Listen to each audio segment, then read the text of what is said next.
Hello नमस्कार, क्या हाल चाल। बढ़िया। आज हमने लिया है करेंट अफेयर्स और करेंट अफेयर्स का जो टॉपिक है वो है पेरिस ओलंपिक जो 2024 हुआ है वो है। ठीक, पेरिस ओलंपिक 2024 वाला टॉपिक है हमारा। ठीक, आइए उसको एक एक करके हम क्या करते हैं देखने का प्रयास करते हैं।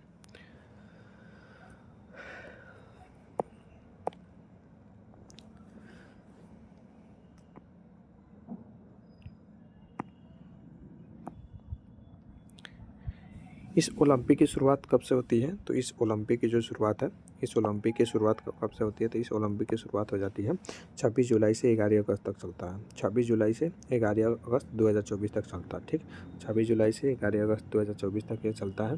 ठीक, उसके बाद इसका मेज़बान देश कौन सा रहता है, यानी किस देश में आयोजित किया जाता है? तो फ्रांस में आयोजित किया जाता है। किस में आयोजित किया जाता है? तो फ्रांस में आयोजित किया जाता है। ठीक, और फ्रांस की राजधानी कहाँ है?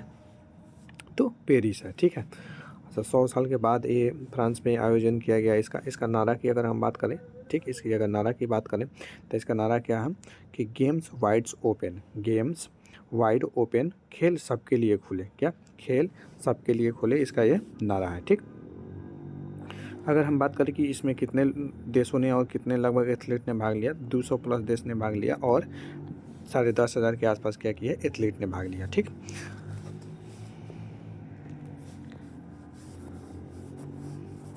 अच्छा, जो फ्रांस है, फ्रांस की राजधानी जो पेरिस है, किस नदी के किनारे बसी है? तो सीन नदी के किनारे बसी है। ठीक, और इसका उद्घाटन कहाँ किया जाता है? तो सीन नदी पर ही इसका उद्घाटन किया जाता है। ठीक, इतिहास में पहली बार उद्घाटन समारोह स्टेडियम के बाहर सीन नदी पर आयोजित किया गया। ठीक, इतिहास में पहली बार क्या किया गया है कि उद्घाटन समारोह स्टेडियम के बाहर किया गया, सीन नदी पर आयोजित किया गया, जहाँ एथलीटों ने नाव से परेड की। अब तक क्या हो रहा था? अब तक ये हो रहा था कि जो स्टेडियम में ही क्या किया जाता था, इस खेल का उद्घाटन कर दिया जाता था। लेकिन इस बार क्या किया गया है? इस बार क्या किया गया है? तो इस बार किया गया है कि सीन नदी में ही सीन नदी पर इसका आयोजन किया जाता है और एथलीट क्या करते हैं? तो इसमें नावों की परेड करते हैं। ठीक, अगला आगे बढ़ते हैं। अगर हम फ्रांस के कुछ चर्चित स्थल की बात करते हैं तो एफिल टावर फ्रांस में ही है। क्या? एफिल टावर फ्रांस में ही है। ठीक, और एफिल टावर बीच वॉलीबॉल का आयोजन एफिल टावर के ठीक नीचे अस्थायी स्टेडियम में हुआ। ठीक, वॉलीबॉल का आयोजन कहाँ होता है? तो इसी एफिल टावर में, इस टाइप का आप देखे होइएगा। एफिल टावर ये जो वॉलीबॉल है, इसका आयोजन क्या होता है? एफिल टावर के नीचे ही आयोजित किया जाता है। उसके बाद यहाँ पर वर्साई पैलेस है। कौन सा पैलेस है? तो वर्साई पैलेस है। ऐतिहासिक महल के बगीचों में घुड़सवारी की स्पर्धाएं आयोजित की गई। घुड़सवारी कहाँ आयोजित किया गया? तो वर्साई पैलेस में आयोजित किया गया।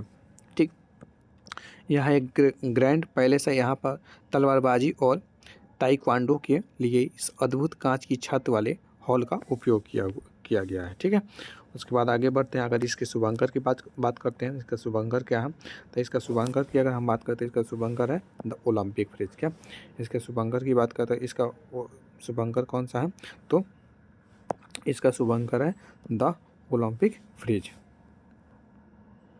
उसके बाद हम बात करते हैं स्वतंत्रता का प्रतीक है। ये किस चीज़ का प्रतीक है? ये किस चीज़ का प्रतीक है? तो यह स्वतंत्रता का प्रतीक है। ठीक,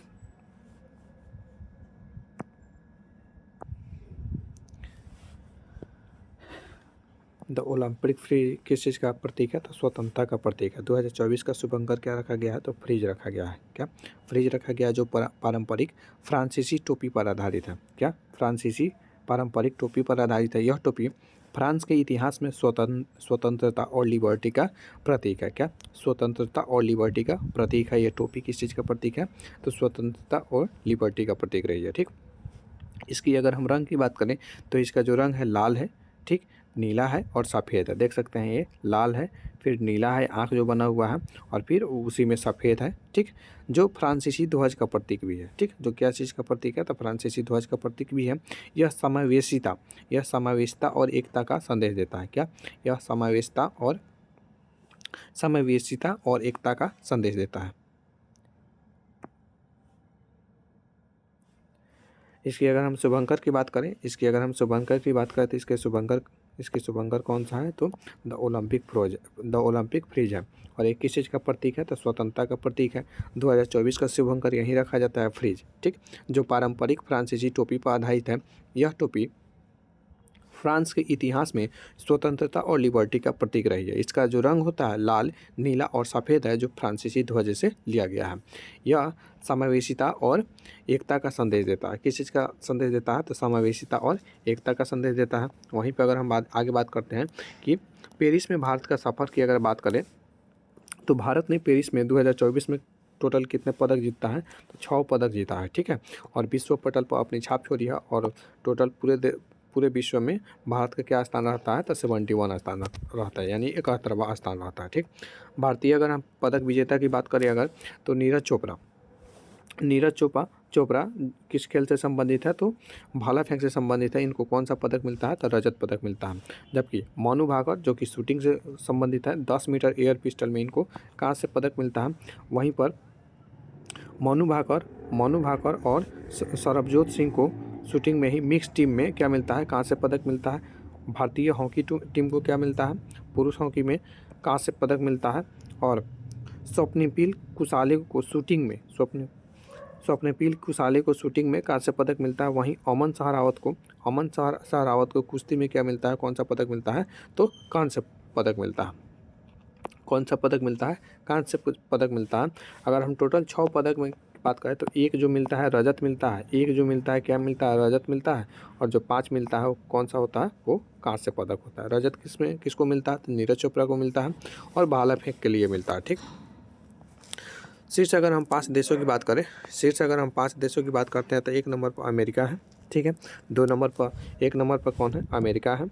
2 नंबर पर कौन है, चाइना है। 1 नंबर पर अमेरिका है, 2 नंबर पर चाइना है। और 3 नंबर पर अगर हम बात करें तो जापान है। 3 नंबर पर जापान है। और चौथे नंबर की बात करें तो चौथे नंबर पर ऑस्ट्रेलिया है। और 5वें नंबर पर फ्रांस है। 5वें नंबर पर कौन सा है, फ्रांस है। 5वें नंबर पर फ्रांस है, ठीक। अमेरिका और चीन दोनों ने 40 स्वर्ण पदक जीते हैं, लेकिन अमेरिका कुल पदकों में क्या रहा है, शीर्ष पर रहा है, ठीक। कुल पदकों में अमेरिका का स्थान क्या रहा है, शीर्ष पर रहा है। पेरिस 2024 के एक नए खेल, इसमें किस चीज़ को शामिल किया गया है, तो ब्रेकिंग डांसिंग को शामिल किया जाता है। ओलंपिक के इतिहास में पहली बार ब्रेकिंग को एक प्रतिस्पर्धी खेल के रूप में शामिल किया गया है, जिसने युवा दर्शकों को क्या किया है, आकर्षित किया है। ब्रेकिंग डांसिंग को उसके साथ साथ अन्य टोटल 4 खेलों को शामिल किया गया, जिसमें एक तो ब्रेकिंग डांसिंग है, दूसरा है स्केटबोर्डिंग। ध्यान रखिएगा, ये बहुत बार एग्जाम में पूछा गया। एक तो ब्रेकिंग डांसिंग है, दूसरा है एक स्केटबोर्डिंग है, और तीसरा स्पोर्ट्स क्लाइंबिंग है, और चौथा सर्फिंग है, ठीक। और इसका आयोजन कहाँ किया जाता है, तो तेहिती में किया जाता है। अच्छा, इसमें ऐसे प्रश्न बन जाते हैं कि निम्न में पेरिस ओलंपिक में किस खेल को शामिल किया गया, या फिर इनमें से किस खेल को शामिल नहीं किया गया है। तो जब किस खेल को शामिल किया गया, अगर ये प्रश्न रहेगा तो इसमें से कोई एक ऑप्शन देगा, ठीक।